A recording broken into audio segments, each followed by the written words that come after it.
ETF index mutual funds నేర్చుకుని stock మార్కెట్లో రాణించాలనుకుంటున్నారా? వెంటనే ఈ నెంబర్కి కాల్ చేయండి. నమస్తే, వెల్కమ్ టు సుమన్ టీవీ. నేను మానస. ధర్మస్థలి కర్ణాటకలో చాలా పవిత్రమైన ప్రదేశం. అక్కడ శ్రీ మంజునాథ స్వామి కొలువై ఉన్నారు. మరి అటువంటి పవిత్రమైన ప్రదేశంలో ఎన్నో వందల మంది అమ్మాయిలను దారుణంగా వాళ్ళని చంపి అక్కడ పూడ్చిపెట్టాను అని చెప్పేసి ఒక సోషల్ వర్కర్ ఆయన తెలియజేస్తూ ఉన్నారు. సో ఇది ఇప్పుడు హాట్ టాపిక్గా మారింది. ఫస్ట్ అయితే ఆ వర్కర్ చెప్పిన మాటల్ని ఎవరు నమ్మలేదు, కానీ ఆయన విత్ ప్రూఫ్స్ నేను చూపిస్తాను, నాకు ప్రొటెక్షన్ ఇస్తే అని చెప్తున్నారు. అసలు ఇది ఎంతవరకు నిజం? నిజంగా అంత పవిత్రమైన ప్రదేశంలో ఇలాంటివన్నీ జరిగాయా అనే విషయాలు మనం ఈరోజు తెలుసుకుందాం. జూమ్ కాల్లో మనతో పాటు ఉన్నారు బాలలత గారు, సివిల్ ర్యాంకర్ అలాగే మెంటర్తో తనతో మాట్లాడదాం. బాలలత గారు నమస్తే అండి. హలో, నమస్తే అండి. సో బాలలత గారు చెప్పండి, మీరు కూడా చూస్తున్నారు, ఆల్రెడీ దీని గురించి మీరు కూడా స్పందించారు. నిజంగా ఇలాంటి సంఘటనలు అక్కడ జరుగున్నాయని అనుకుంటున్నారా? ఖచ్చితంగా కొంత నిజాలైతే అక్కడ ఉన్నాయండి. ఎందుకంటే సౌజన్య అనే ఒక అమ్మాయి ఇలాంటి కండిషన్ లోనే అక్కడ చనిపోయింది. ఇంతవరకు ఆ మర్డర్ మిస్టరీ ఇంతవరకు వెళ్ళలేదన్నమాట. తర్వాత 2017లో మొన్న yes అండి.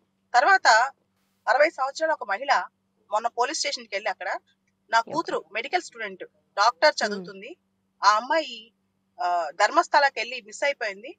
2003లో మిస్ అయింది. 22 సంవత్సరాలు అయింది. ఆ అమ్మాయి ఎక్కడుందో నాకు వెతికి తీయండి, చనిపోయింటే ఆ శవమైన ఆవిడ స్కెలిటన్ అనే చూపించండి అని చెప్పి ఒక తల్లి వాపోతుంది అనమాట. అంటే చాలా కథనాలు వెలుగులోకి వస్తున్నాయి. ప్రజలందరూ ఇప్పుడు కోరుతున్నారు ఏది నిజం తెలియాలని చెప్పి. యాక్చువల్లీ 1998 నుంచి 2014 వరకు కూడా అక్కడ పనిచేసిన ఒక పరిశుద్ధ కార్మికుడు, అంటే అక్కడ శుద్ధం చేసే శానిటరీ వర్కర్ అనమాట. శానిటరీ వర్కర్ ఏం చేశాడంటే, నేను నా చేత బలవంతం పెట్టి చాలా బరియల్స్ చేపించారు.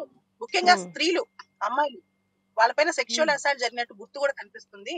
చాలా మందికి ఒంటిపైన వస్త్రాలు కూడా లేవు, అండర్ గార్మెంట్స్ కూడా లేవు. అలాంటి స్థితిలో ఉన్నారు. ఆ స్కెలిటన్ ఒకటి నేను చూసాను, నేను తవ్వి చూసాను. ఒక పాప, చిన్న పాపదైతే అక్కడున్న ఒక పెట్రోల్ బంక్ దగ్గర నేనే పాతి పెట్టాను. ఇలా వందల కొద్ది పాతి పెట్టాను 20 సంవత్సరాల కాలంలో. బాగా బెదిరించి నా చేత ఈ పని చేయించారు. నాకు మనశ్శాంతి లేదు. అదే విధంగా చనిపోయిన వాళ్ళ ఆత్మలకి శాంతి కలగాలంటే ఇప్పుడు ప్రపంచాన్ని నిజం తెలియాలి, వాళ్ళని ప్రాపర్ గా పాతి పెట్టాలి. ఇదంతా చెప్తూ ఆయన పోలీస్ స్టేషన్ కి వెళ్ళాడు, కోర్టుకి వెళ్ళాడు. కోర్టులో ఒక స్కెలిటన్ సంబంధించి ప్రూఫ్ కూడా సబ్మిట్ చేసినట్టు తెలుస్తోంది. దీనికి సంబంధించి కర్ణాటక ప్రభుత్వం సిట్ కూడా వేసింది, స్పెషల్ ఇన్వెస్టిగేషన్ టీమ్ వేసి దీని మీద ఇన్వెస్టిగేషన్ చేస్తుంది. అయితే ఇక్కడ దక్షిణ కన్నడ జిల్లాలో ఉన్న ఈ ధర్మస్థల ప్లేస్ ఏదైతే ఉందో అక్కడ శ్రీ మంజునాథేశ్వర స్వామి ఆలయం ఉందన్నమాట. కానీ అక్కడ విశిష్టత ఏంటంటే అది హిందూ ఆలయమే, కానీ దాన్ని మెయింటైన్ చేసేది మాత్రం జైన్ ట్రస్టీస్, జైన్స్ మెయింటైన్ చేస్తారనమాట. అది కూడా అక్కడ విశేషం. అయితే దీనిలో ఆలయానికి సంబంధించిన వాళ్ళు ఉన్నారా, లేదా పవర్ఫుల్ పీపుల్ ఉన్నారా, రాజకీయ నాయకులు ఉన్నారా, ఇన్ని వందల బరియల్స్ వెనకాల కథ ఏంటి అనేది ఇప్పుడు బయటికి రావాల్సి ఉంది. దీని మీద చాలా పెద్ద ఇన్వెస్టిగేషన్ స్టార్ట్ అయిపోయింది. సిట్ వాళ్ళు కూడా దీని మీద ఇప్పుడు ఇన్వెస్టిగేషన్ స్టార్ట్ చేసేసారండి. అయితే ఇక్కడ ఆడపిల్లలు, ముఖ్యంగా ఎవరైతే టీనేజ్ లో ఉంటారో, చిన్న పిల్లలు కావచ్చు, మహిళలు కావచ్చు, వాళ్ళ శవాలన్నీ కూడా పాతి పెట్టారు. 20 సంవత్సరాల పాటు వందల కొద్ది మాస్ బరియల్స్, అంటే వందల శవాలు పాతి పెట్టారని తెలుస్తోంది. దీనికి సంబంధించి సోర్సెస్ చెప్పడం ఏంటంటే, దీని వెనకాల చాలా పవర్ఫుల్ పీపుల్ ఉన్నారు, కర్ణాటకలో చాలా శక్తివంతమైన పీపుల్ ఉన్నారు. ఇది ఒక పెద్ద మాస్ మర్డర్ కేసులని, సెక్షువల్ అసాల్ట్ కేసులని చెప్తున్నారన్నమాట. వర్కర్ ఎవరైతే ఉన్నారో ఇప్పుడు ఇన్నేళ్ల తర్వాత, అంటే 2014 నుంచి కర్ణాటకలో లేడు ఆ వర్కర్, అక్కడ నుంచి వెళ్ళిపోయాను అని చెప్తున్నాడు. కానీ ఇప్పుడు వచ్చి, అంటే తన మనసు యాక్సెప్ట్ చేయట్లేదు కాబట్టి నేను ఇవన్నీ నిజాలు బయట పెడుతున్నా అని చెప్తున్నటువంటి ఆ వ్యక్తి ఈ టైంలో వచ్చి మళ్ళీ, అంటే అప్పుడు చెప్పకుండా ఇప్పుడు చెప్పడానికి గల కారణం ఏంటనుకోవచ్చు?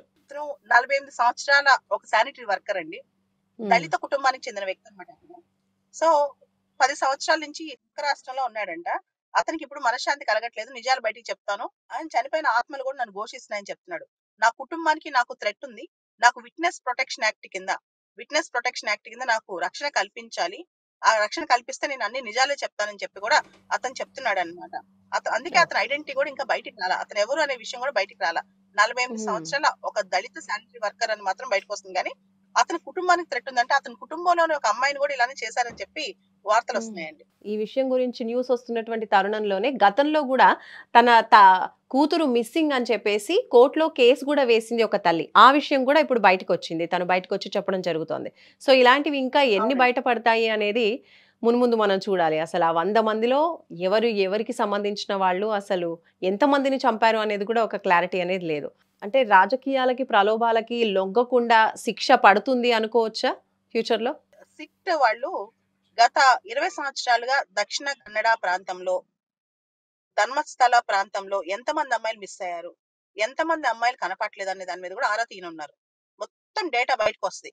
ఖచ్చితంగా ఇది రాజకీయాలకు అతీతంగా జరుగుద్ది అనమాట. సో చాలా పెద్ద స్థాయి అధికారులతో సిట్ చేశారు కాబట్టి ఖచ్చితంగా నిజాలు బయటకు వస్తాయి అనుకుందాం. దాంతో పాటు పోలీసులు ఒక పర్మిషన్ కూడా కోరారు. ఈ శానిటరీ వర్కర్ ని అతని పర్మిషన్ తో లై డిటెక్టర్ మరియు బ్రెయిన్ మ్యాపింగ్ టెస్ట్ కూడా చేయించాలి అని. అంటే అతను చెప్తుంది నిజమా అబద్ధం అని చెప్పి lie detector test, brain mapping హ్మ్. టెస్ట్ కూడా చేయించాలి అని చెప్పి పోలీసులు ఇప్పుడు కోర్టును అడిగారు. సో ఇప్పుడు ఈ వర్కర్ కోరినట్టుగా విషయాలైతే బయటికి తెలియజేయట్లేదు. బట్ ఈవెన్ ఆయనకి స్పెషల్‌గా ప్రొటెక్షన్ ప్రొవైడ్ చేయండి అని కూడా అడుగుతున్నటువంటి పరిస్థితుల్లో అటువంటి స్పెషల్ ప్రొటెక్షన్ ఆ వర్కర్‌కి పోలీసుల నుంచి అందే అవకాశం ఉందంటారా? అంటే ఇప్పుడు పబ్లిక్ గా ఈ విషయం ఇంత బయటకు వచ్చింది కాబట్టి ప్రస్తుతానికైతే హ్మ్. వర్కర్ థ్రెట్ ఉండదు, కానీ అతన్ని బెదిరించే ప్రమాదం ఉండొచ్చు, కానీ ప్రాణానికైతే హాని ఉండదు. ఎందుకంటే ఇంత పబ్లిక్ లోకి వచ్చిన విషయం దేశవ్యాప్తంగా సంచలనం అవుతుంది కాబట్టి అతనైతే ఈ పథకాలను ఏం చేయాలని నేను అనుకుంటున్నాను. అంటే ఇంత పబ్లిక్ లోకి వచ్చినప్పుడు అతనికి ఏమైనా జరిగితే ఖచ్చితంగా ఇంకా గోల్ అవుతుంది కాబట్టి ఆ విషయాన్ని పెద్దగా హైప్ చేయకపోవచ్చు. కాకపోతే మాత్రం ఇన్వెస్టిగేషన్ ప్రాసెస్ లో ఎవిడెన్స్ లేకుండా చేసే ప్రక్రియ మాత్రం స్టార్ట్ అవుతుంది. దాన్ని పోలీసులు చాలా చాకచక్యంగా వ్యవహరించి ఎవిడెన్సెస్ అన్ని కూడా సేకరించాలి. ముఖ్యంగా సౌజన్య అనే అమ్మాయి మర్డర్ గాని, ఈ అనన్య అనే డాక్టర్ ఎవరైతే మెడికల్ స్టూడెంట్ ఉన్నారో వాళ్ళ అమ్మ 22 సంవత్సరాల నుంచి ఒక ఆడపిల్ల కనపడపోతే ఆ తల్లి యొక్క బాధ, 22 సంవత్సరాల నుంచి ఒక ఆడపిల్ల కనపడపోతే ఆ తల్లి యొక్క బాధ ఎంత వర్ణాతీతంగా ఉంటుంది అనేది కూడా మనం ఆలోచించాలి. ఇలా ఎంతమంది ఆడపిల్లలు మిస్ అయ్యారు అనే దాని మీద పెద్ద చర్చ. సో అక్కడ ఇప్పుడు జస్టిస్ ఫర్ సౌజన్య అని కూడా ఉద్యమం జరుగుతోంది. దీనిపై ఏం చెప్తారు? ఖచ్చితంగా కర్ణాటకలో మాత్రమే కాదు, పార్లమెంట్ లో కూడా. ఎందుకంటే పార్లమెంట్ మాన్సూన్ సెషన్ జరుగుతుంది కాబట్టి ఈ అంశం చర్చలోకి రావాలి. ఎందుకంటే ఇది దేశంలో ఆడపిల్లల భద్రత సమస్య. ఒక అమ్మాయికి దేశంలో బతికే ఆ హక్కు కూడా లేదా? ఇంతమంది అమ్మాయిలు సెక్షువల్ అసాల్ట్ గురై మాస్ గా బరియలు జరిగితే ప్రభుత్వమే కాదు దేశం కూడా బాధ్యత వహించాలి. సభ్య సమాజం కూడా ఇది ప్రశ్నించాలి. అప్పుడే నిజాలు బయటకు వస్తాయండి. కాబట్టి ఇది పార్లమెంట్ లో చర్చ జరగాలని కూడా నేను కోరుకుంటున్నాను ఈ అంశం పైన. అంటే ఇప్పటివరకు చూసినట్లయితే ఆ ధర్మస్థలి అంటే ఆ దేవుడి ఆలయానికి చాలా మంది మనకి ఒక తల్లి తన చైల్డ్ మిస్సింగ్ అని చెప్పి తన అమ్మాయి మిస్సింగ్ అన్న విషయంలో కూడా చక్కగా దేవుణ్ణి దర్శించుకోవడానికి వెళ్ళినటువంటి పరిస్థితుల్లో మిస్ అయింది. ఇంకా దర్శనం చేసుకొని వస్తుంది అనుకున్నటువంటి అమ్మాయి తిరిగి రాలేదు అని చెప్తున్నారు. అంటే చాలా మంది కూడా ఆ ప్లేస్‌లో అంటే దేవుని దర్శనాని కోసమే వచ్చినటువంటి పరిస్థితులు చాలానే ఉండొచ్చు. అలాంటి అమ్మాయిలకు కూడా ప్రొటెక్షన్ లేకపోవడాన్ని అసలు ఏ విధంగా చూడొచ్చు? ఖచ్చితంగా ఇది లా అండ్ ఆర్డర్ ఫెయిల్యూర్. రెండోది ఖచ్చితంగా దీనిలో పొలిటికల్ ఇంటర్ఫిరెన్స్ లేకపోతే ఇంత దూరం రాదు. చాలా పెద్ద వ్యక్తులే ఉన్నారని నేను హ్మ్. నేను భావిస్తున్నానండి. ఒకవేళ శానిటరీ వర్కర్ చెప్తున్న నిజమైతే కనుక టెంపుల్ అడ్మినిస్ట్రేషన్ కూడా నేను ట్రాన్స్పరెంట్ గా ఉన్నాను, ఇన్వెస్టిగేషన్ సహకరిస్తానని చెప్తున్నా. ఎవరెవరు అంటే మొత్తం అడ్మినిస్ట్రేషన్ లేకపోయినా ఖచ్చితంగా కొంతమందికి అయితే దీనిలో ఇన్వాల్వ్మెంట్ ఉండే అవకాశం ఉంటుంది కాబట్టి పూర్తి స్థాయిలో ఇన్వెస్టిగేషన్ జరిగితేనే నిజాలు బయటకు వస్తాయి. ఓకే. అంటే టెంపుల్ టీమ్ కూడా ఉండి ఉండొచ్చని అనుమానపడుతున్నారు. ఖచ్చితంగా ఎవరైనా ఓకే. సో ఫైనల్లీ చివరగా మీరు ఈ ఘటన పైన మీరేం చెప్తారు? దేశవ్యాప్తంగా మనం చూస్తే గనక అమ్మాయిల పైన సెక్షువల్ అసాల్ట్స్ కావచ్చు విపరీతంగా పెరిగిపోయాయి. చదువుకున్న పెరిగిపోతున్నాయి. వాళ్ళకి చదువుకున్న వాళ్ళకి తేడా లేకుండా ఉందన్నమాట.